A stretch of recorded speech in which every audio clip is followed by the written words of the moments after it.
Hello, എന്തൊക്കെയുണ്ട്? അടിപൊളിയല്ലേ? ഇന്ന് ഞങ്ങൾ വന്നിട്ടുള്ളത് ഒരു ട്രാവലിംഗ് വ്ളോഗായിട്ടാണ്. ഭയങ്കര ഹൈപ്പൊന്നും കൊടുക്കണ്ട, ഒരു കുഞ്ഞ് ട്രാവലിംഗ് വ്ളോഗായിട്ടാണ് കേട്ടോ.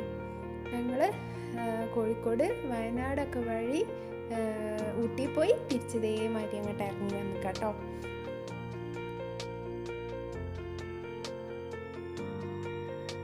സാധാരണ ഞങ്ങൾ നിലമ്പൂർ വഴിയാണ് ഊട്ടിയിലേക്ക് കയറുക. അപ്പോൾ ഇപ്രാവശ്യം ഒന്ന് മാറ്റി പിടിക്കാമെന്ന് വിചാരിച്ചിട്ടാണ് വയനാട് വഴി കയറിയത് കേട്ടോ. അപ്പം നമുക്ക് കുറേ കൺഫ്യൂഷൻസ് ഉണ്ടായിരുന്നു. എവിടെയെങ്കിലും വെച്ച് പിടിച്ച് RTPCR ചോദിച്ചാൽ ഇനിയിപ്പോൾ നേരെ ഊട്ടി പോയിട്ട് അവിടുന്ന് മൂഞ്ചി തിരിച്ചു വരണ്ടല്ലോ വിചാരിച്ചിട്ടാണ് ഞങ്ങൾ എന്തത് വയനാടെങ്കിൽ കാണാമല്ലോ, അങ്ങനെ ആ റൂട്ട് പിടിച്ചത്. പിന്നെ നമ്മൾ ഇതുവരെ ആ റൂട്ട് പോയിട്ടുമില്ല. ഇപ്പോൾ നമ്മൾ വയനാട് കഴിഞ്ഞ് ഇനി അടുത്ത ലൊക്കേഷനായ ഊട്ടിക്കുമാണ്. ഇപ്പോൾ വയനാട് ഗൂഡല്ലൂർ ബോർഡറില്ലേ, ആ ബോർഡർ കഴിഞ്ഞു. അവിടെ ചെക്ക് പോസ്റ്റിൽ കാര്യമായിട്ടൊന്നും ചോദിച്ചിട്ടൊന്നുമില്ല. ആകെ ചോദിച്ചത് ടാക്സിൻ്റെ കാര്യങ്ങൾ ചോദിച്ചു. അതിന് എല്ലാവരോടും ചോദിക്കണമെന്നില്ല, നമ്മൾ അവരെ മുഖത്ത് നോക്കിയപ്പോൾ വെറുതെ നിൽക്കേണ്ടി വന്നതാണ്. പിന്നെ ഒരു 10 രൂപേൻ്റെ ടോള് വാങ്ങി. വേറെ പ്രത്യേകിച്ചൊന്നുമില്ല. RTPCR അങ്ങനത്തെ കാര്യങ്ങളൊന്നും ചോദിച്ചിട്ടില്ല. ഒന്നും പ്രശ്നമൊന്നുമില്ല, പ്രത്യേകിച്ച് ഒരു ചെക്കിങ്ങും ഇല്ല. നല്ല അടിപൊളി സീനറി.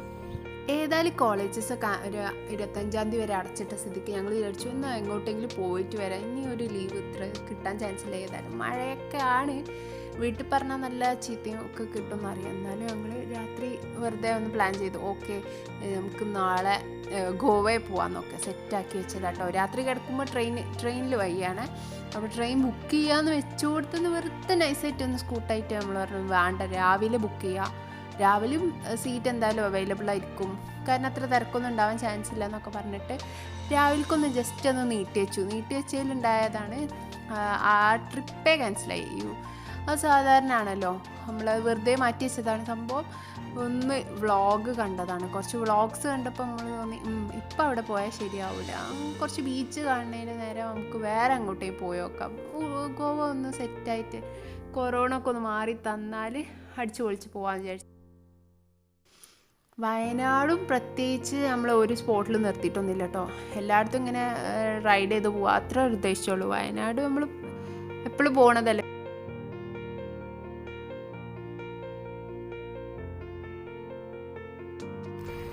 ഇപ്പോൾ ഞങ്ങളിങ്ങനെ ഗൂഡല്ലൂർക്ക് പോയിക്കൊണ്ടിരിക്കുകയാണ്. നമ്മളിതൊക്കെ എടുത്തിട്ടു കേട്ടോ. കാരണം നമ്മളൊരു 5-6 വട്ടമല്ല, അതിലേറെ വട്ടം സ്റ്റോപ്പ് ചെയ്തിട്ടുണ്ട്. 5-6 വട്ടം സ്റ്റോപ്പ് ചെയ്തിട്ടുണ്ട്. മെല്ലെയാണ് പോണത്. സ്റ്റോപ്പ് ചെയ്ത് എന്താ വെച്ചാൽ അടിപൊളി സീനറി, പിന്നെ നമ്മളെ ഓരോന്ന് ഫോട്ടോ എടുക്കാനൊക്കെ ആയിട്ട് നിർത്തിയതൊക്കെയാണ്. നല്ല കോടൊക്കെ വരുന്നുണ്ട്. നമുക്ക് കോടൊക്കെ നോക്കിയൊക്കെ കാണിച്ചു തരാം.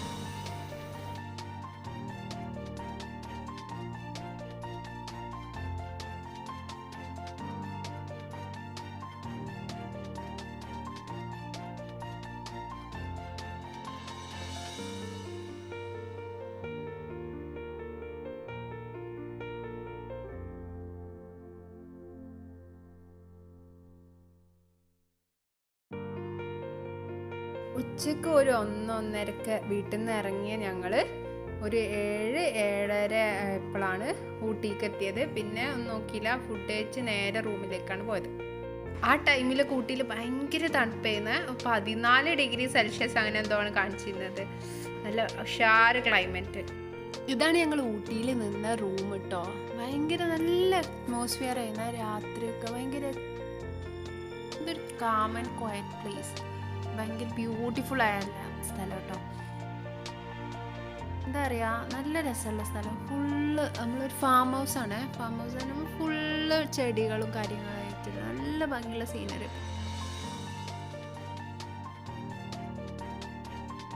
നമുക്ക് പുറത്തേക്കൊക്കെ എങ്ങനെ കാണാം. അപ്പം രാവിലെ നീട്ടപ്പോൾ തന്നെ നല്ല അടിപൊളി സീനറി ഒക്കെ ആയിട്ട് കുറച്ച് പിക്സൊക്കെ എടുത്ത് സെറ്റായിട്ട് പുറത്തേക്ക് ഇറങ്ങി. അവിടെ അധികം ആൾക്കാരൊന്നും ഇല്ലായിരുന്നു. ആകെ ഞങ്ങളും പിന്നെ ഒരു ഫാമിലി ഉണ്ടായിരുന്നു തോന്നുന്നത്. ഞങ്ങൾ അവരെ മാത്രമേ കണ്ടുള്ളൂ. ഊട്ടിയിൽ പല റിസോർട്ടിൽ നമ്മൾ സ്റ്റേ ചെയ്തിട്ടുണ്ട്. ചെറുപ്പം മുതലേ നമ്മൾ പോണ സ്ഥലമാണല്ലോ ഊട്ടി. അപ്പോൾ ഊട്ടിയിൽ പല റിസോർട്ട്സും സ്റ്റേ ചെയ്തിട്ടുണ്ടെങ്കിൽ ഇതൊരു ഡിഫറെൻറ്റ് എക്സ്പീരിയൻസ് ഉണ്ടായിരുന്നു കേട്ടോ. ഫുള്ളൊരു കാംനെസ് എന്ന് പറഞ്ഞാലും അതിങ്ങനെ പറഞ്ഞറിയിക്കാൻ കഴിയില്ല. ഭയങ്കര ക്യൂട്ടായിരുന്നു. നമുക്ക് ഫോട്ടോസ് എടുക്കാൻ പറ്റിയ ഭയങ്കര നല്ല അടിപൊളി സ്പോട്ട്സൊക്കെ കുറേ ഉണ്ടായിരുന്നു. പിന്നെ അവർ ചെടി കാര്യങ്ങളൊക്കെ നല്ലോണം മെയിൻറ്റെയിൻ ചെയ്തുകൊണ്ട് ചെടിയൊക്കെ മെയിൻറ്റെയിൻ ചെയ്ത് പോകുന്നത് അടിപൊളിയാണെങ്കിലും പറയുമ്പോൾ എല്ലാം പറയണമല്ലോ. അവർ റൂമിൻ്റെ വൃത്തിനെ കുറിച്ച് പറയുകയാണെങ്കിൽ അത് അത്ര അങ്ങോട്ട് നമുക്ക് 5 സ്റ്റാർ റേറ്റിംഗ് ഒന്നും കൊടുക്കാൻ പറ്റില്ല. ഒരു 2-3 സ്റ്റാർസേ കൊടുക്കാൻ പറ്റുള്ളൂ. കാരണം അവരോട് അത് കംപ്ലൈൻറ്റ് പോലെ പറഞ്ഞപ്പോൾ അവർ പറഞ്ഞു അത് അവരുടെ പ്രശ്നമല്ല, അവരുടെ ലോണ്ട്രീൻ്റെ പ്രശ്നമാണ് എന്ന് പറഞ്ഞു. അപ്പം 1500 സംതിങ് ആണ് നമുക്ക് ആ റൂമിന് റെൻറ്റ് വന്നപ്പോൾ ഞങ്ങൾ ചോദിച്ചു ഇത്രയും റെൻറ്റിനുള്ള ഫെസിലിറ്റി നിങ്ങൾ പുറത്ത് പ്രൊവൈഡ് ചെയ്യുന്നുണ്ടെങ്കിലും ഉള്ളിൽ നിങ്ങൾ കുറച്ചും കൂടി കാര്യമാക്കണം എന്ന് അവർക്ക് ജസ്റ്റ് ഒരു സജഷൻ പോലെ പറഞ്ഞു കൊടുത്തിട്ടാണ് ഞങ്ങൾ അവിടുന്ന് പോകുന്നത്. ഈ റിസോർട്ട് ഞങ്ങൾ ബുക്ക് ചെയ്തത് ഓയോ വഴിയാണ്. ക്യാപിറ്റൽ ഫാം സ്റ്റേ വില്ല എന്നാണ് ഈ റിസോർട്ടിൻ്റെ പേര്. ഞങ്ങൾ രാവിലെ തന്നെ നീട്ടി ഇതെല്ലാം ആസ്വദിച്ചുകൊണ്ടിരിക്കുന്ന സമയത്താണ് വെറുതെ ഒന്ന് ന്യൂസ് ഇട്ട് നോക്കി. അപ്പോൾ ന്യൂസിൽ ഭയങ്കര ടെറർ ന്യൂസസ് ആണുള്ളത്. മഴ കൂടുന്ന കാര്യങ്ങളും ഇന്നും നാളെ ഭയങ്കര മഴയായിരിക്കും, അപ്പം ജാഗ്രത എന്നൊക്കെ പറഞ്ഞിട്ട്. അപ്പോൾ നമുക്ക് ഭയങ്കര പേടിയായി, ഇനിയിപ്പം നാട്ടിലേക്ക് എത്താൻ പറ്റിയില്ലെങ്കിൽ സീനാവും. അപ്പോൾ വീട്ടിൽ നിന്നാണെങ്കിലോ 2 വീട്ടിൽ നിന്നും നല്ല വിളി വന്നുകൊണ്ടിരിക്കണ്ടായിരുന്നു, വേഗം തിരിച്ചു വരണം എന്നൊക്കെ പറഞ്ഞിട്ട്. ഞങ്ങൾക്ക് വേറൊരു പ്ലാനും കൂടി ഉണ്ടായിരുന്നു, കൊടൈക്കനാലൊക്കെ പോയിട്ട് തിരിച്ചു വരാമെന്നാണ് ഞങ്ങൾ വിചാരിച്ചിരുന്നത്. അത് പിന്നെ ഇനി അത് പോളി റിസ്ക് ആണെന്ന് കണ്ടപ്പോൾ ഞങ്ങൾ എന്ത് ചെയ്തു, നൈസായിട്ട് അവിടുന്ന് അവരെ ചായയും കുടിച്ചുകൊണ്ട് ചായക്ക് അവർ പല ഓപ്ഷൻ തരുന്നുണ്ട് കേട്ടോ. ഇഡ്ഡലി സാമ്പാർ അവിടുത്തെ യൂഷ്വൽ അല്ലേ. പിന്നെ ഉള്ളത് ബ്രെഡ് ഓംലെറ്റ്. അപ്പോൾ നമ്മൾ ബ്രെഡ് ഓംലെറ്റും കഴിച്ചുകൊണ്ട് അവിടുന്ന് ഇറങ്ങി പോരുന്നത് ആ റിസോർട്ടിലേക്ക് എത്തണ വഴിയും ഭയങ്കര നല്ല രസമുള്ള വഴിയാണ്. കുറച്ച് ഉള്ളോട്ടാണ്, ഊട്ടി ടൗണിലല്ല, കുറച്ച് ഉള്ളോട്ട് പോയിട്ടൊരു സ്ഥലമാണ്. നല്ല രസമുള്ള സ്ഥലമാണ്, അവിടെ പോകാനും കാണാനും രസമാണ്. ഭയങ്കര കോടൊക്കെ ഇറങ്ങിയിട്ട് റൂമിൽ നിന്ന് ഇറങ്ങി ഞങ്ങൾ നേരെ ഊട്ടി ടൗണിലേക്ക് പോയി. അവിടുന്ന് ഞങ്ങൾ ബൊട്ടാണിക്കൽ ഗാർഡനിലേക്കാണ് ആദ്യം പോയത്. ഗാർഡൻ കാണുക, ആസ്വദിക്കുക, അതൊന്നായിരുന്നില്ല കേട്ടോ മെയിൻ ഒബ്ജക്റ്റീവ്, വേറെ ഒന്നായിരുന്നു. പിന്നെ മെയിനായിട്ട് ഇങ്ങോട്ട് വന്നത് ഈ കോണ് കഴിക്കാൻ മാത്രമായിട്ട്. ഞാൻ ഊട്ടി പോണത് കോൺ കഴിക്കാനാണ്. എനിക്കെന്താണെന്നറിയില്ല, ഭയങ്കര ഡൈഹാർഡ് ഫാൻ ഓഫ് കോണാണ് ഞാൻ. സത്യം വരെ ഞങ്ങൾ ഒരു ടൂറിസ്റ്റ് സ്പോട്ടിലും ഉള്ളിലേക്ക് കയറിയിട്ടില്ല, എല്ലാം പുറത്തുനിന്ന് കണ്ടിട്ട്. ഇതൊക്കെ നമ്മളെപ്പോഴും പോകുമ്പോൾ കാണുന്നതല്ലേ, നമുക്ക് ജസ്റ്റ് ഒരു ട്രാവലിങ് അത്രേ നമ്മൾ ഉദ്ദേശിച്ചുള്ളൂ. ബൈക്കിൽ എങ്ങനെ കറങ്ങാമെന്ന് മാത്രമേ ഞങ്ങളെ പ്ലാൻ. അപ്പം ജസ്റ്റ് അവിടെ പോയിട്ട് കോണ് നമുക്ക് എൻ്റെ ബക്കറ്റ് ലിസ്റ്റിലുള്ള സാധനം മാതിരിയാണ്. അപ്പം അത് കഴിച്ച് കുറച്ച് അങ്ങനെ ഇവിടെ നടന്നു.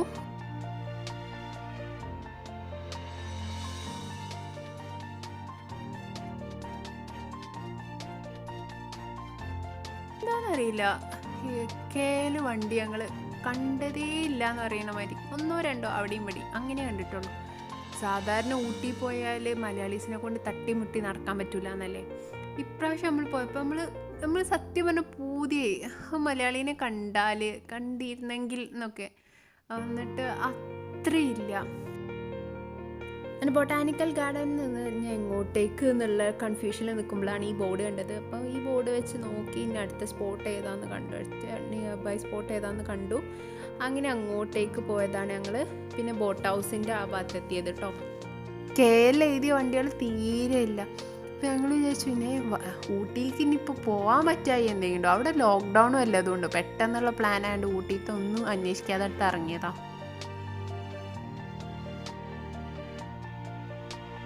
ഓരോ കടയിൽ കയറാം, ഒന്ന് കഴിക്കാനുള്ളത് കഴിക്കുക, പിന്നെന്താ ഓരോന്ന് വെറുതെ ട്രൈ ചെയ്ത് പല കളറും മറ്റേതും പറഞ്ഞ് അവരെ കൊണ്ട് അതെല്ലാം ഉടുപ്പിച്ചിട്ട് ലാസ്റ്റ് ഇത് വേണ്ട ഞങ്ങൾ ബൈക്കിലാണ് കൊണ്ടുപോകാൻ പറ്റില്ല എന്നും പറഞ്ഞിട്ട് എല്ലാം ട്രൈ ചെയ്ത് വീഡിയോ എടുത്തിട്ട് ഞങ്ങൾ ഇവിടുന്ന് നല്ല സ്കൂട്ടായി. ഇപ്പോൾ വിസിറ്റേഴ്സ് കുറവായുണ്ടായിരിക്കും. ഇവർ നന്നായി ബാർഗെയിനിങ്ങിന് സമ്മതിക്കുന്നുണ്ട് കേട്ടോ. ഏറ്റവും ചീപ്പസ്റ്റ് നമ്മൾ എത്ര റേറ്റ് പറയണമെന്ന് വെച്ചാൽ അത്രയും അവർ സാധാരണ ഉണ്ട്, എന്നാലും അവർക്ക് ഇപ്പം കച്ചവടം ഭയങ്കര കുറവായതുകൊണ്ടായിരിക്കാം.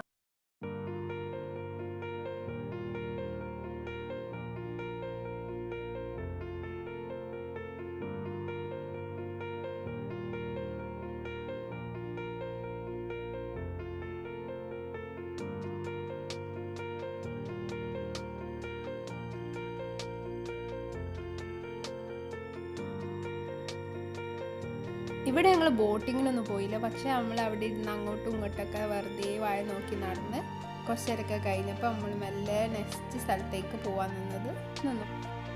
ഇവിടുന്ന് ഞങ്ങൾ ടൈഗർ ഹിൽസിലേക്ക് പോകാനാണ് വിചാരിച്ചിരുന്നു. ബട്ട് അൺഫോർച്ചുനേറ്റ്ലി അവിടെ ഭയങ്കര മഴ ആയതുകൊണ്ട് ഇത് ക്യാൻസൽ ചെയ്യേണ്ടി വന്ന്. മഴ ഞങ്ങളെ ഒന്നിനും സമ്മതിക്കാത്തതുകൊണ്ട് നമ്മൾ ആ സങ്കടം മാറ്റാൻ നല്ല ഹോം മെയ്ഡ് ചോക്ലേറ്റ്സ് വാങ്ങിയതുകൊണ്ട് ടൗണിൽ അങ്ങോട്ട് അലഞ്ഞ് തിരിഞ്ഞ് നടന്ന് നേരം കളഞ്ഞു. പിന്നെ കൂടുതൽ ടൈം കളയാതെ ഞങ്ങൾ നാട്ടിലേക്ക് പോകാൻ നിൽക്കുമ്പോൾ അതുകൊണ്ട് കഴിച്ചിട്ട് പോകാൻ വിചാരിച്ചിട്ട് താജ് ഹോട്ടലിലേക്ക് പോയി. അപ്പോൾ കോണും ചോക്ലേറ്റ്സൊക്കെ നേരത്തെ കഴിച്ചു കഴിഞ്ഞാൽ അത്ര വിശപ്പില്ല. സോ ഒരു ബിരിയാണി വാങ്ങിയിട്ട് അത് ഷെയർ ചെയ്ത് കഴിച്ചിട്ട് അവിടുന്ന് വേഗം ഇറങ്ങി. വേറെ ഞങ്ങൾ ലഗേജ് വെച്ചിരുന്നത് ഫ്രണ്ടിൻ്റെ ലീല സ്വീറ്റ്സ് എന്ന ഷോപ്പിലായിരുന്നു. പോകുമ്പോൾ അവരുടെ വകയായിട്ട് അവർ നല്ല ടേസ്റ്റി ദിവാലി സ്വീറ്റ്സും തന്നിട്ടു.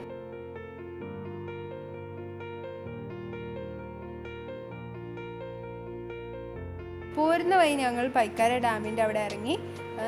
അവിടെ ഉള്ളിലേക്ക് ആൾക്കാർ പ്രവേശനം ഇല്ലാത്തതിനാൽ ഞങ്ങൾ പുറത്ത് നിന്നിട്ട് കുറച്ച് വീഡിയോസും ഫോട്ടോസൊക്കെ എടുത്ത് കുറച്ച് നേരം അത് കണ്ട് ആസ്വദിച്ചിട്ട് മെല്ലെ അവിടെ നിന്ന് ഇങ്ങോട്ട് പോന്നു.